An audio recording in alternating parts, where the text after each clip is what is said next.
Hi, welcome to my podcast, Talking Travel with Wendy. I travel the globe interviewing really cool people in small hospitality and tourism businesses. Join me each week as I discover and share something or someone new with you. You can find more at www.travelwithwendy.net. And remember, it's always an adventure when you travel with Wendy. We had such a ball at Orbix Hot Glass Studio in Little River Canyon this past month, and I couldn't wait to put this vlog together to share with you. Cal and Christy Breed welcomed my fun group for a creative and educational workshop to twist and design molten hot glass with fire. Thanks to Mark Laputa for his patience and kindness in teaching our crew. We can't wait to see the creations. So next thing we're going to do is we're going to gather more glass and we'll bring it back to the bench. We're going to use some of the other tools, and we're not making anything specifically at this point. I just want you to play with the glass, try the different tools out, see what it feels like when the glass is hot and how easy it is to work, but it cools very quickly. It cools even quicker where you've touched it because the cold tools are sucking heat out of the glass. So as you work with glass and to get better at working with the material, one of the biggest things you can learn that's going to help you is to maintain the heat. So instead of working at the bench until it's basically a rock and then heating it up, it's best to recognize that it's already getting a little too cold to work. It's very hard to manipulate at this point, and just heat it back up. It was really amazing to see everything that you could create with hot glass. Cal and his crew are super talented and work together so synchronized it looked like a dance. The studio is very safe, and they walk you through a safety brief before you even begin. To sign up for an ornament, paperweight, tumbler, or flower class, it's pretty easy. You just need to call the studio at 256-523-3188 or email info@orbixhotglass.com. Remember to print and sign the waiver before you come, and wear sensible shoes. Go, Tara! Woo! Look how brave you're being.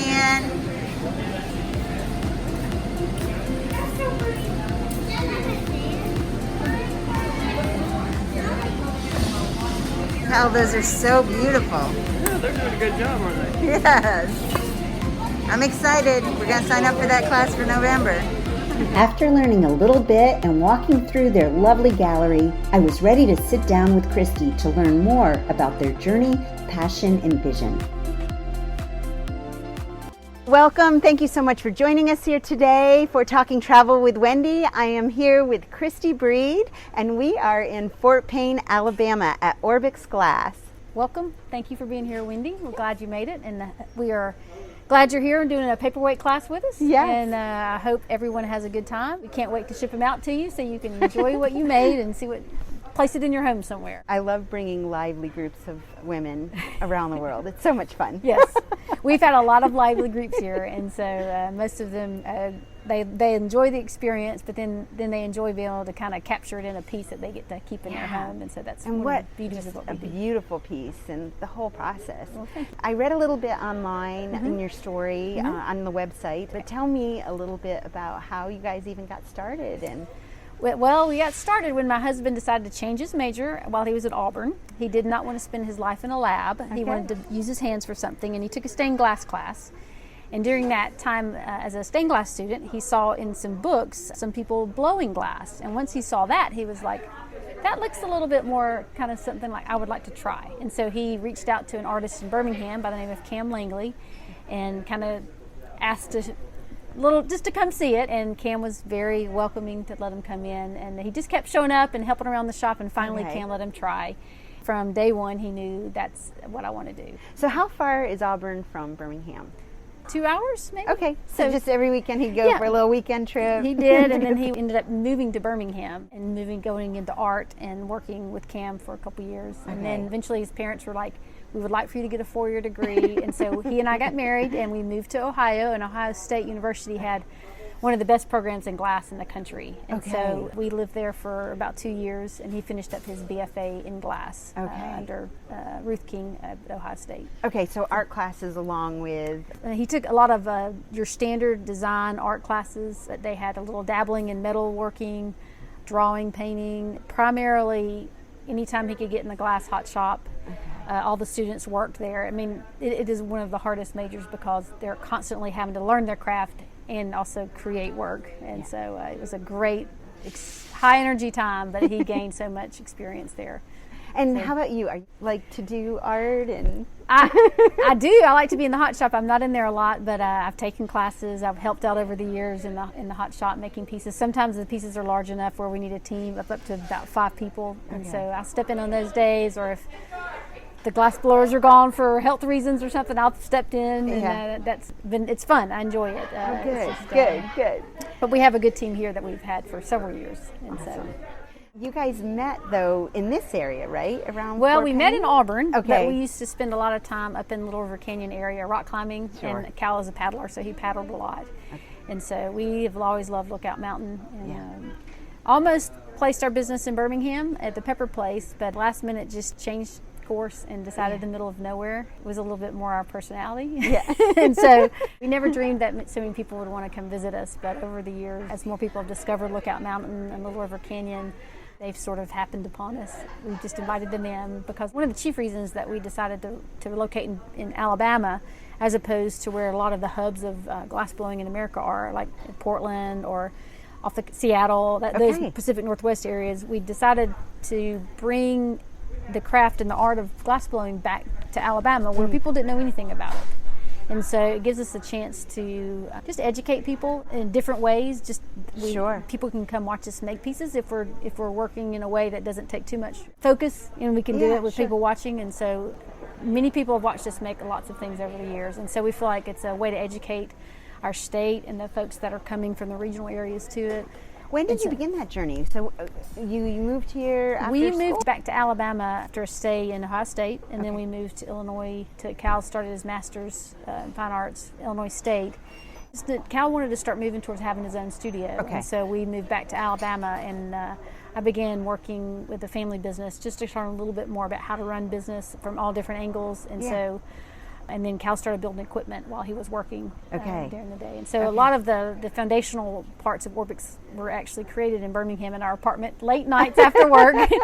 Business plans were written. That is the life of the entrepreneur. Yes, it is. And part of the very beginning of our journey in the business plan, it was to have a studio where world-class glass was being made, where we're trying to Cal's trying to make the best work he can. It's people can come and see it in the gallery, or they can see it being made. They might not be able to purchase that themselves, but we have other things that part of our team makes that everyone can take a little piece of what we're doing here. And so that helps us. It helps educate people in so many ways, and it helps people appreciate it in so many ways.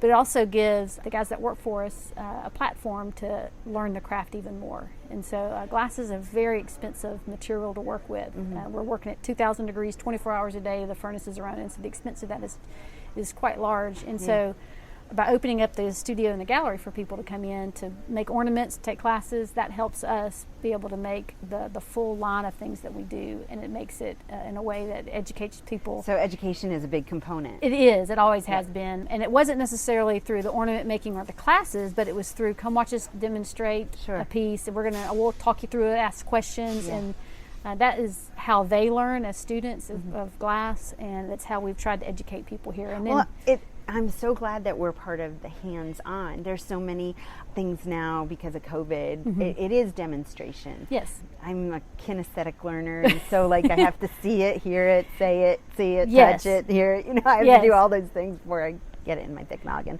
I think that's really cool that you offered that opportunity of both. Well, we had a gentleman come in, an elderly gentleman. He was probably in his 80s, and he says, I saw this. And I don't even remember where he told us that he saw it happen. And he said, I always wanted to try that.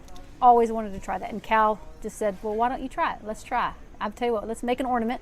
I'll let you blow in the pipe, and we'll just let you try it. And so that's how all of the whole, for us, blow your own ornament sort of started. We had an elderly gentleman that had always wanted to try it. And it was kind of a quiet day at the studio, and we were just able to let him come in and do that. And so then other people are like, well, I kind of like to try it too. Yeah. And so for us, I know other glass blowers do it, but that's sort of how it started with our studio, because we weren't originally set up to do that. But we're thankful that we have people come out and want to come out. We just moved back from Germany, and one of the places I love to visit was Carlo Vivari, and Moser Glass was there. Okay. And they let us walk through, and of course they had some glass blowers there too, but they would not let you get in near it. It is a fascinating material, but it can be hot, it can be dangerous, and then you add the COVID on top of that, and so there's 100 different things going through our heads of how to make a safe studio. We have changed things up. I know people are curious. A lot of people have come out to blow in ornaments for years, and so with COVID we have changed some things. We're going with a reservation only policy on our blow in ornaments, and so it will limit our numbers, but we're hoping that it'll make the experience for everybody even better because it's and then we've incorporated like a longer tube that attaches to the pipe, and so it kind of lengthens the distance between participant and blower, and then everyone gets their own separate mouthpiece that gets like putting an alcohol solution in the day. And so there's some precautions we've taken for COVID that just people have been curious about, and so that's good though. Well, it's because you can still experience it and still be safe. Yeah, and it's not going to live in the ornament. It's 800 degrees, so anything that you blow in there is dying in the ornament. So your store here that is attached to the workshop. Yes. Has that always been together since the beginning? It has, but it was sort of an afterthought because we had originally designed this business to have a small space, but not quite that large. But then the last minute we were like, you know what, let's just go ahead and add the gallery. That way we can have more people to come see. But really, we never really thought this many people would come out to our little studio in the middle of nowhere. Oh, it's such a great day trip. And with so much to do in North Alabama now, Fort Payne, it's a wonderful day trip. Yeah, it is. And we're from Huntsville, and so it was an hour and 15 minutes, I think.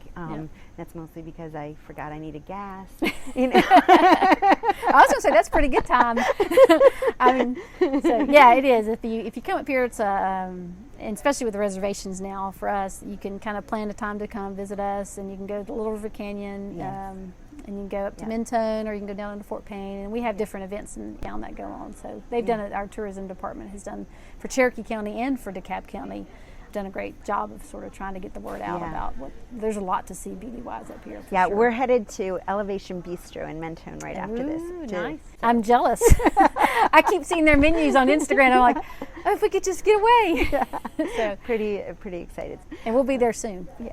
So your blown glass, though, can be purchased all over. Yes. I have seen it. Yes. So many places. I'm like, there they are again, and there they are again. So tell me about that, too, the distribution of... For the craft community, whether you're doing glass, wood, jewelry, there's always been sort of a distribution, sort of wholesale markets that have happened where, galleries, small stores that want to offer handmade, there's a platform for buying and selling, and so we've always been part of that, and that was actually going to be the primary part of our business. We have galleries that represent us all around the country, and those relationships are really important to us because typically someone who owns a store like that loves handmade. Yeah. And so they're always looking for somebody that's making, work consistently, and so a network of galleries that we work with around all over the place. And so do you know how I found you? No. So I went to Chihuly exhibit that's going on in Nashville right now. Cheekwood the gardens. Yes, I just saw gardens pictures last week. I was telling my girls, and I said, oh my gosh, this blown glass is just amazing, and these exhibits were incredible, and they said, if you like this, we need to do something with Orbix. And I said, Orbix, tell me what. And of course then we saw you at a store. And they're like, Wendy, this is what I'm talking about. So it really happened in such a cool way that I'm like, wait a minute, we have it here in Alabama. I'm so excited. So this is great. Yeah. So how can people find you if they're... people can find us lots of different ways. Sort of the general avenues. We have a website, orbixhotglass.com. You can find us on Facebook at Orbix Hot Glass, and Instagram, Orbix Hot Glass. And Cal actually keeps a more of artistic journal on his Instagram. It's Cal Breed Artist. And so that's a little bit more of insight into his thinking as an artist. But for events and dates of classes, you can go to Facebook, or you can go to Instagram, or you can go to our website, and all the dates and times are posted there. And what are some of the classes coming up? We are in the season of ornament blowing. And so from pretty much this Saturday until Christmas, you can come out and you can blow ornaments by reservation, and we usually offer it from 9 to 4 on Saturdays. There's a few days with a little bit of exceptions in the hours. They just change up a little bit. We have a few glass blowing classes, a flower making class, an paperweight making class, and a tumbler making class. We have just a few of those between now and Christmas. Many of those are going to happen on Friday afternoons. And so, but once January hits, we'll resume rotating out those classes on Saturdays. Okay. And so if you want to come there during the week, though, and set up a class during the week, we can do that sometimes depending upon our production schedule, but you just give us a call. Oh, perfect. Yeah, Okay. yeah. So calling is kind of the best. Or Yeah. email? If you want to set up something special, Yes. then outside of our normal events calendar, just give us a call, and we'll work our best to get a time for your group. So can people order online, Christy? Certainly. We have a lot of our items are on our website, and we Okay. ship out almost daily, and so we can usually get things to you pretty Awesome. quickly. And if not, we'll get it made and get it out to you. Okay. Another question. So can people commission a piece? Sometimes it kind Okay. of depends upon the commission. A lot of people we do commission work for sure. We do a lot of special commissions for different businesses or organizations that need like an award or Specific color? specific colors. We Yeah. can emboss logos for Okay. companies, and so we can do things like that. We can't make everything out of glass. We can't make like a tiger sitting at a glass piano or something like that. But we've been asked a lot of different things, and so we will listen to what you need and see what we can do to try to make it happen. But we are limited in our skills sometimes. So Well, I wouldn't say limited. My goodness. Those are just Well, thank gorgeous you. pieces. Thank you. Appreciate it. People are looking for gifting kind of ideas. Yes. We do a lot of work with companies that are looking for a special Okay, made great. in Alabama type gift or something Yes, they want. yeah. And we do a lot of that with companies, and so. So thank you so much for joining me here today, Christy. my I pleasure. enjoyed meeting you and Cal, and I am looking forward to signing up for an ornament class in November. We look forward to having you. Thanks. Thank you. I have much more content on my website, travelwithwendy.net, and you can also support this channel by becoming a Patreon patron. The links are below. Remember, it's always an adventure when you